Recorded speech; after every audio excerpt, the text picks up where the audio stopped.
Organisation के मुताबिक दुनिया में 40% फल और सब्जियां, 21% अनाज, 15% डेयरी प्रोडक्ट्स या अंडे, 9% नॉनवेज, 7% शुगर और 8% बाकी चीजें खाई।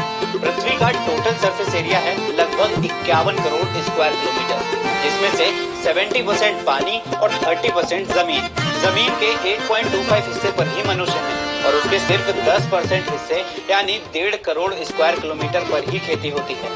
इंटरेस्टिंग बात तो ये है कि खेती लायक 10% जमीन के आधे हिस्से पर दुनिया के 10 बड़े देशों का कब्जा है, जिनमें रूस, कनाडा, चीन, America, Brazil, Australia, Bharat, Argentina, Kazakhstan और अल्जीरिया शामिल है। बचा हुआ 13.03% हिस्सा बाकी 184 देशों के बीच बढ़ता है।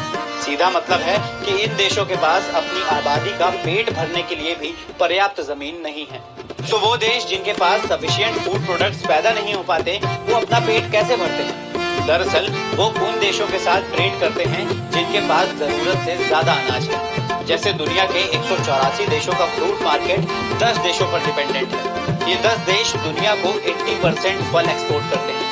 ऐसे ही सिर्फ 5 देश मिलकर 181 देशों को 95% सब्जियां एक्सपोर्ट करते हैं। डेयरी प्रोडक्ट्स की बात करें तो सिर्फ 10 देश मिलकर दुनिया भर में 70% मिल्क एक्सपोर्ट करते हैं।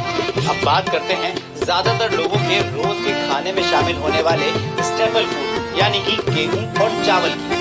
भारत और चीन मिलकर दुनिया का करीब 30% गेहूं और करीब 50% चावल पैदा करते हैं, लेकिन इसका ज्यादातर हिस्सा अपने देश का पेट भरने में ही खत्म हो जाता है। इसी वजह से दुनिया में पैदा होने वाले गेहूं का सिर्फ 27% हिस्सा ही एक्सपोर्ट किया जाता है, जिसका 83.1% एक्सपोर्ट ये 10 देश करते हैं। वहीं चावल के एक्सपोर्ट में 83.1% हिस्सेदारी इन 10 देशों की है। लेकिन आलम यह है कि फिर भी दुनिया की 10% आबादी यानी करीब 80 करोड़ लोग भूखे रह जाते हैं।